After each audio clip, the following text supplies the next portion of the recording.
تو آپ بتائیے ان کی برانڈنگ کرنا اور ان کو جو ہے اپلفٹ کرنا، تو یہ کوئی آسان کام نہیں، آپ نے ان کو غلط روپ دے دیا۔ اب وہ اس دن فرما رہی تھی کہ مجھے بہت اچھا لگا، ایک بچے نے مجھے جب ماں کہا، ان کی ممتا جاگ گئی، ذرا اندازہ لگائیے ذرا جالی پن کی۔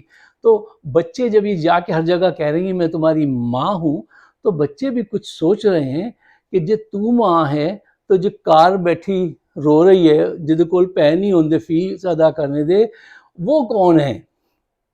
تو تے وڈی امیر ہے ماں، 40 لاکھ کا پرس اور 80 بڑے بھوکے نے، بڑے غریب ہیں ماں، کی گل ہے؟ یہ کیسی بات ہے؟ ماں اتنی امیر اور اولاد اتنی غریب؟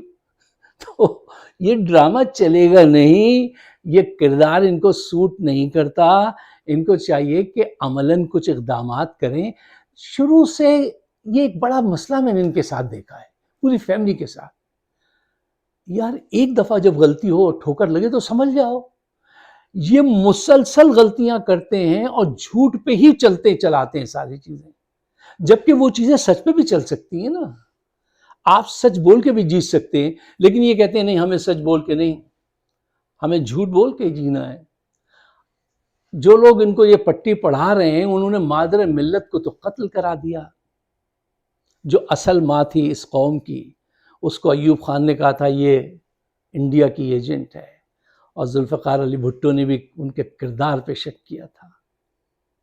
ان کا قتل ایسے ہوا کہ ان کے پیٹ میں سوئے بھوکے تھے کسی نے اور سر پہ ڈنڈے مارے تھے۔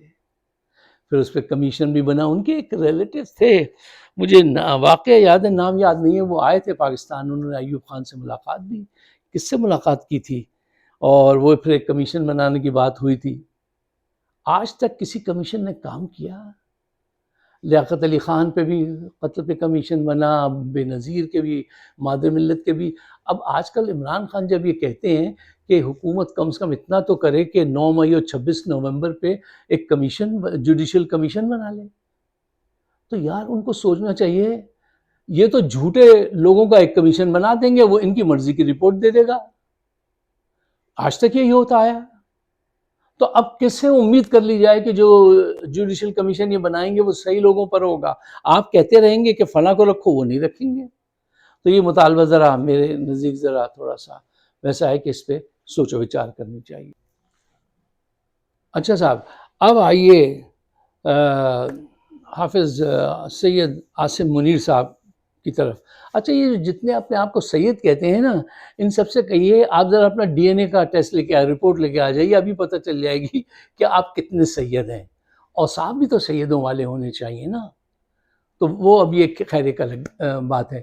اچھا جو بیان انہوں نے دیا ہے کہ غلطیوں سے متعلق، کہ غلطیاں ہر ایک سے ہوتی ہیں اور جو غلطیوں کو نہ مانے وہ بڑی غلطی ہوتی ہے، اگر ان کو اپنی غلطی کا احساس ہو گیا ہے، یہ سیلف ڈسیپشن سے نکل آئے ہیں، تو ان کو چاہیے کہ اڈیالہ جا کے عمران خان سے معافی مانگ لیں کہ بھائی معاف کرنا، غلطی ہو گئی، میں نے تم پہ 200 جھوٹے مقدمات قائم کیے اور عوام کی معیشت تباہ کی، ملک کی معیشت تباہ کی، عوام کو اتنا مارا پیٹا، آئی ایم سوری، میں اپنی غلطی کا اعتراف کرتا ہوں۔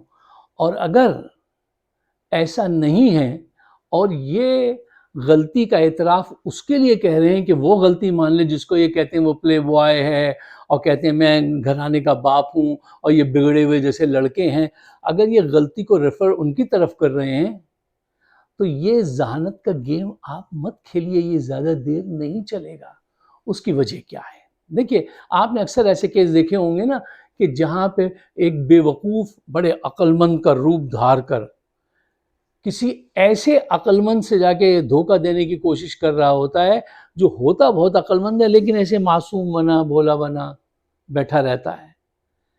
تو آپ اس کے سامنے جا کے کتنی بھی اپنی عقل مندی کی دلیلیں دیں، آپ عقل مند نہیں ہو جائیں گے، آپ کی بات صحیح نہیں ہوگی۔ آپ کو اس خود فریبی سے نکلنا ہوگا کہ جو آپ اپنے آپ کو پیش کر رہے ہیں آپ وہ نہیں ہیں۔ یہ کیا، یہ خود فریبی ہے کیا؟ اچھا کس نے کہا تھا، خود فریبی سی خود فریبی ہے، دور کے ڈھول سہانے لگے۔ تو یہ خود فریبی سے ان کو اب نکل آنا چاہیے۔ کیوں؟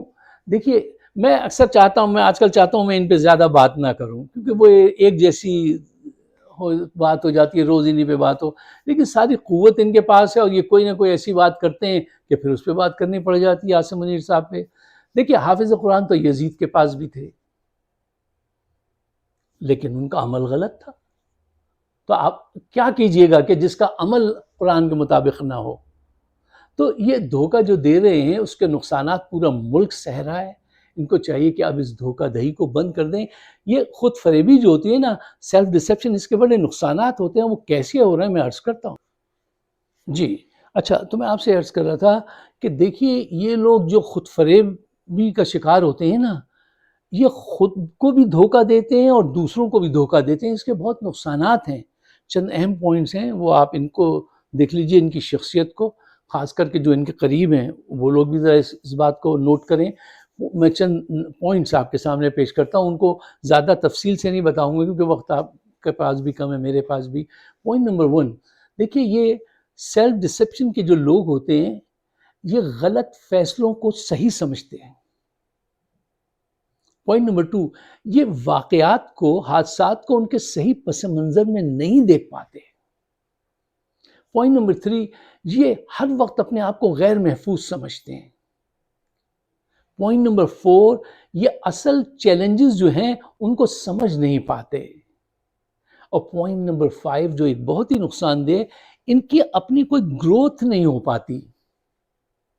آپ ان سے پوچھئے پچھلے سال میں تم نے کتنی کتابیں پڑھی، تمہارے مشاہدے میں کیا نئی چیزیں آئیں، یہ بدلتی ہوئی بدلتے ہوئے زمانے کو تم کس رفتار سے اس کی رفتار کو سمجھ رہے ہو؟ آنے والے 50 سال کا نقشہ تمہارے ذہن میں کبھی ابھرتا ہے؟ تم کیا پڑھتے ہو، کیا کرتے ہو، کیا آبزرویشن لیتے ہو، کس سے ملتے ہو؟ نہیں، یہ صرف کنویں میں رہتے ہیں، چند لوگوں سے ملتے ہیں جو ان کی نگاہ سے ہر چیز کو دیکھتے ہیں جی، اور یہ خود فریبی میں رہتے ہیں۔ تو اس سے کیا ہوتا ہے، ان کا کوئی بھی 3 سال ہو گئے، ان کا ایک فیصلہ بھی صحیح ثابت نہیں ہوا۔ یہ سارے جو میں نے پوائنٹس آپ کے سامنے رکھے، ان کو آپ ذرا پھیلا کے دیکھ لیجئے، ان کا ایک فیصلہ بھی صحیح ثابت نہیں ہوا۔ مثلا دیکھیے، آپ کا بھروسہ لوگوں پہ سے ختم ہو گیا، ٹھیک ہے نا، پوری فوج کا امیج آپ نے خراب کر دیا، الیکشن آپ نے چھین لیے نا، چھین لیے، جتا دیا غلط لوگوں کو۔ 9 مئی کا واقعہ، ساری سیکیورٹی وہاں سے ہٹوا دی اور آپ کے لوگوں نے وہاں جا کے آگ بھی لگا دی، اس کو بدنام کرنے کی لاکھ کروڑ کوشش کی اور وہ بدنام نہیں ہوا، کیونکہ عوام کو پتا ہے کہ ان کا پارٹیسپیشن کس حد تک تھا۔ اور جو لوگ سی فوٹیج آپ اس لیے سامنے نہیں لاتے کہ وہ لوگ جو پہچانے جائیں گے وہ آپ کے لوگ تھے۔ آپ نے کیا حاصل کر لیا؟ 26 نومبر کو آپ نے لاشیں گروا دی غریبوں کی، جن کے جیبوں سے چنے اور ماں کا فون کالز نکلی، ایسے لوگوں کو آپ نے لاشیں گرا دی، لاشیں چھپوا دی۔ نقوی کہتے تھے ایک لاش بھی نہیں گری، گولی بھی نہیں چلی، شروع میں یہ پہلے دن یہ بیان تھا، گولی چلی ہی نہیں۔ اچھا، یہ سب آپ نے کر لیا، کیا آپ کنٹرول حاصل کر پائے؟ حالات آپ کے کنٹرول میں آئے؟ نہیں، حالات روز بروز ابتر ہیں، اکانومی روز بروز، آپ جھوٹ بول دیتے ہیں آگے کہ اکانومی اچھی ہو گئی۔ یار اتنا جھوٹ سے اتنی دیر نہیں چلتی ہے، ایک آدھ چھوٹا سا وقت کر سکتا ہے۔